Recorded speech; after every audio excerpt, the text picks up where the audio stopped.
Welcome to The Critique. Today we're breaking down a commentary track from the Storybox, which reacts to a Piers Morgan panel on everything from conservative imperialism to the Dan Bongino and Dave Smith feud. Let's get to work.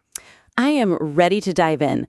This piece is incredibly high energy. You can feel the creator's passion. Absolutely. But I think there are some big opportunities to refine how that passion actually persuades people. I agree. Let's start with his reaction to Dave Smith. The whole argument seems to be that Smith is, uneducated on foreign policy. That he's just using Reddit talking points. Right. But the way he delivers that argument is, well, it's the first major hurdle. And that brings us right to our first point. I think establishing credibility really requires separating your critical analysis from, ad hominem attacks. Exactly. You can't really attack someone's appearance and intelligence and expect to be taken seriously on a complex topic. It's such a shame because the material makes this really interesting, strong case for conservative imperialism. A very heady intellectual concept. He's citing the Louisiana Purchase.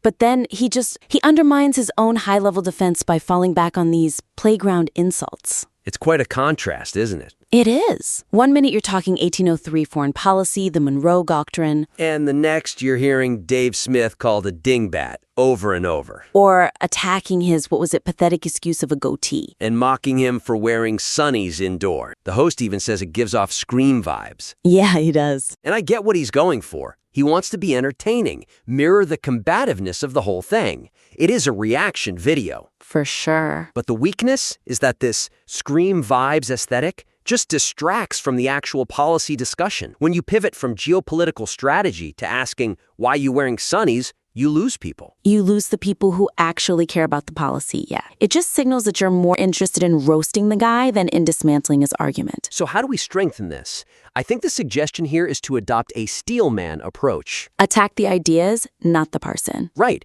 He already does this so well with Michael Knowles. He calls him a great man, says he's articulate. He just needs to apply that same professional distance to Smith. It would actually make the critique sting more. That makes sense.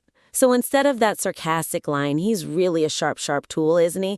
Just go for a more direct critique. Exactly. Here's a concrete example. The host says Smith gets his talking points from Reddit. Which is a valid critique, if it's true. A very damaging one. But it gets completely buried under the dingbat and sunny stuff. So, suggestion, remove those insults entirely. And replace them with what? With a real deconstruction of why the Reddit talking points are shallow. For example, instead of insults, the script could just say, Dave Smith's definition of America first completely ignores the historical precedent of American interventionism, which started as early as 1803. I like that. That attacks his intellect and his argument without ever mentioning his facial hair. It elevates the host, from just another commentator throwing stones to a geopolitical analyst. And that actually leads us right into the substance of the arguments he's making. It does. Let's talk about that hermit crab argument. This is the core geopolitical claim he's making. The Australia first versus America first comparison. Right. And arguments against isolationism are just more persuasive when they avoid these kinds of false binaries.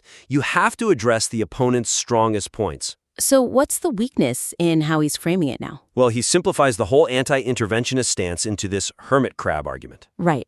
As if America first means literally never leaving the house. He says, why don't you just become a hermit crab and see what happens? And that completely ignores the distinction that someone like Smith would make. The difference between, say, trade and diplomacy versus active regime change. And it feels a little vague, doesn't it? He says we lose resources, but what does that actually mean? It is vague. He says, if America had have just gone, okay, we're America first, the world would look very, very different. Which, okay, that's true. But it's not an argument. It's just a statement. So the suggestion is to add nuance. Acknowledge the difference between meddling, which Smith hates, and imperialism, which Knowles support. And then explain why you think the latter is actually necessary for survival. So how do we make that actionable? Because the passion's there, the detail just isn't. Here are some examples. He mentions resource. The script needs to say which resource. Is he talking about shipping lanes in the South China Sea, oil reserves? Be specific. That would be so much stronger. Instead of just we'd be screwed, saying we would lose access to 40% of our trade routes really hits harder. It does. And another example is the conservative imperialism definition. He quotes Knowles on the Louisiana Purchase, which is great. But then he just says we just are an empire. Exactly. Expand on it. Explain why purchasing territory to secure your borders is an imperial act. That directly counters the hermit crab accusation by showing that America has never, ever been a hermit crab, not even in 1803. That connects the dots so much better. It forces the listener to see that their definition of America first might be historically illiterate, which is the whole point. It makes the point with facts, not with hyperbole. So moving on, I think we need to address the structure of the show itself. Oh, yeah. The two very distinct halves. We go from, this high-level talk about World War II and China, straight into an internet feud about a PDF file? It is a sharp turn. A strong editorial voice has to be able to bridge those kinds of disparate topics, otherwise you lose your audience. I definitely felt that whiplash. The transition is literally, anyway, this is Dave Smith again talking about Dan Bongino. It feels like he just finished one video and clicked on another. Without a plan. The weakness is that jarring disconnect. The first half is philosophy of empire. The second is gossip about Dan Bongino and Epstein's client. They just seem totally unrelated. It feels like two different shows glued together. But is there a way to link them? That's the real suggestion, right? Structural cohesion through some kind of thematic bridge. Right, framing the Bongino segment not as gossip, but as a case study. A case study of the infighting he mentioned earlier. Oh, I see where you're going with this. Like looking at it through the lens of purity spirals? Exact. Here's how you could do it. Frame the Bongino and Smith dispute as a symptom of that same purist mindset he criticized in the first half. So he attacks Smith for demanding purity in foreign policy, no intervention ever. And then he can argue that Smith is doing the exact same thing to Bongino, demanding absolute purity on the Epstein file. That's brilliant. It turns the gossip into a philosophical consistency check. Dave Smith demands impossible purity from America, and now he's demanding it from Dan Bongino. Precisely. And you can use that hostage video comment he makes about Bongino. Link it back to the dingbat isolationism. The infighting illustrates why the America First movement fails to coalesce. Because they're too busy fighting over PDF files to focus on the China-Russia threat he mentioned earlier. It creates a narrative arc that spans the whole piece. That really elevates the second half. It's not just drama, it's proving a larger point. And speaking of that second half, we do need to talk about the actual content of the Bongino defense. Yeah, it gets a bit murky. He seems to be really struggling to defend Bongino, while also admitting Bongino was wrong. Which brings us to the next point. When you're discussing sensitive topics like the Epstein files, you have to clearly distinguish between speculation and a defense of someone's character. Yeah, that's the key. Because the host admits, we don't know if Trump is using the list. He admits the Trump admin took us all up the hill of full and total transparency and then failed. He even says they've only released 1%. He admits all the facts. Right. But then in the same breath, he attacks Dave Smith for pointing it out, calling it a low blow. Saying, how dare Dave say that's going to be his legacy?